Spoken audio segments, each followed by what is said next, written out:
Well, Ken, thanks for helping me with my project. You're quite welcome. Could you tell us a little bit about yourself? Yeah, I'm now retired. I am a former school teacher, and I have a mathematics degree with a computer science minor from Lamar University in Beaumont. And I have been interested in technology and space since I graduated from Lamar in 1992. Thought I was going to go to work for Loral Space Information Systems at one time, but that fell through and I ended up teaching school instead.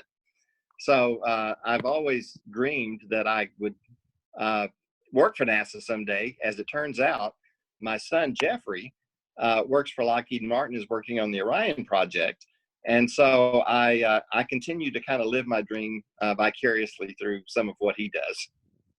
Yeah, space exploration is also a dream of mine too. So I'm also living my dreams through him as well. That's awesome. We go So all the way to high school, don't we? yeah, and I'm also having Jeffrey come talk at our North Houston Space Society chapter later this year about the work he's been doing on the Orion. So that's great. That's great. I should also mention you're a big inspiration to me too, because back whenever I was in high school in Orangeville, Texas, you were doing Fox Pro programming. I was just learning like C, and you really opened my eyes to, you know, uh, eh, to different approaches you could take to the same problem and how much easier alternatives there are out there. Right, right. And it's interesting. After I taught for high school for 6 years in math, I started doing computer programming myself. First in Fox Pro, and then moved to database programming in SQL and Oracle. So I do have quite a bit of programming experience, and it's always been a tie to the space industry as well, because I know how computer driven all of that is. And you had also wrote a program to automate um, I remember the UIL music uh, like Right. contest. The scoring contest for the UIL music, we did that as well as a project. So yeah, it was a lot of fun. So with your son actually working on getting us there, I imagine you already know that we're going to the moon in 2024. Right. And looking forward to it. I just hope they can meet that timeline. Yeah, there's been some shakeups this past week that kind of give us some concerns. But um, would you believe that out of like the 160 or so interviews I've done, maybe only about 25 people knew that we were going to the moon? Oh, that's unusual. I would have thought a lot more than that. But I know it hasn't been the highest priority with the International Space Station and just doing the low Earth orbit, kind of space exploration and testing and research. That moon has been kind of pushed back to the background, and now that it's coming forward again, I'm really excited to see that. And I think also the way that we consume the news has changed a lot too. I mean, used to we also get the same paper, we used to watch the same nightly news. All you had to do was get it in the news, and people would know about it. Now Right. everybody has their personalized feed. In fact, one of the person I interviewed said, "Why is NASA keeping it a secret?" Yeah, it's not a secret if you're in the right channels, right? That's right. Yeah. So what do you think about space exploration? I mean, you just mentioned that you're really gung ho about it. Not everybody shares that passion. And I was just wondering if you were to like answer the question of why it's important, what might you tell people?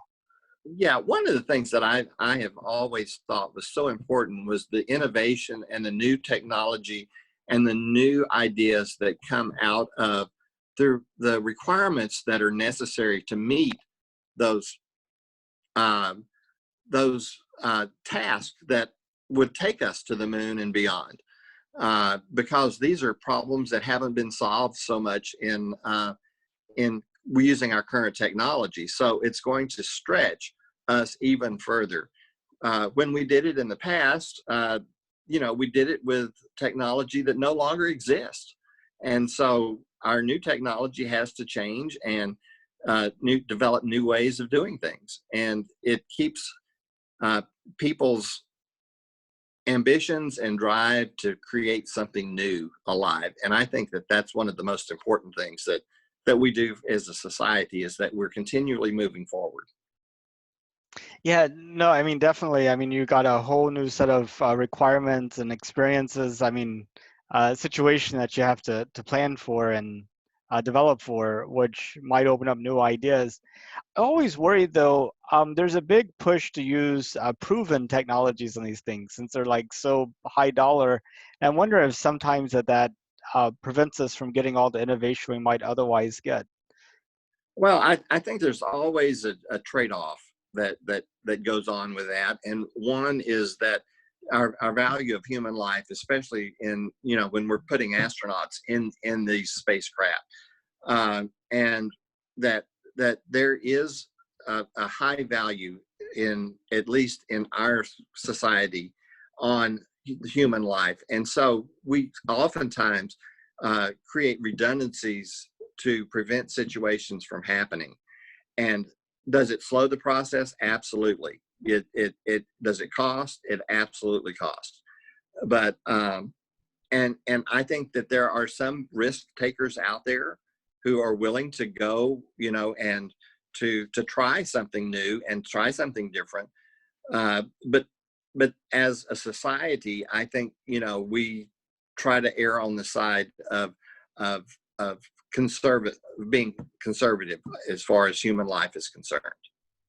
Right. I mean, yeah, you really see all the safety that's put in place in terms of putting astronauts in the space, but then kind of like a more open and uh, faster approach with, like, for example, the Commercial Lunar Payload Services program, where they have 15 companies that NASA will contract out with to get an experiment on the surface of the moon, and they really leave Right. it up to the company to do everything, Right. And that from a commercial side, I think that there's value in both the commercial and the government working on these projects. I don't think they're exclusive each other.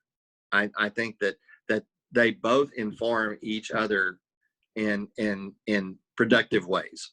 So the commercial side informs the governmental side, and the governmental side informs the commercial side as well. So I think that working together, and that's one of the things that I admire about the space station launch that's coming up this next week, is that there is collaboration going on between the commercial and the government funded research that we're doing. So I'm excited about that. And multiple governments too. I mean, Right. like all Europe and Russia and Japan and lots of people in the Americas too. Right. It's Um, exciting. it is, yeah. It really brings us together. It's kind of like something we all have to work together on. So if it was safe and affordable, would you personally have any interest in going into space? Uh, if I did not have the physical limitations that I have, mostly due to age and health, I would be on the next craft out there that I thought was safe and ready to go. I just think that it will happen someday, that all of us, or many people, will get a chance to do space travel in an affordable way, just like we travel in cars in an affordable way now. It's down the road, but I think it is part of the future. Now, in terms of the health, is it really like the takeoff and landing that you're most concerned about? And no, I have some physical limitations due to some health issues that I've had in over the last 6 or 7 years. So it's nothing. I have some heart problems and some other things that I don't know that the stress of that could necessarily would necessarily be healthy for me at this point in my life.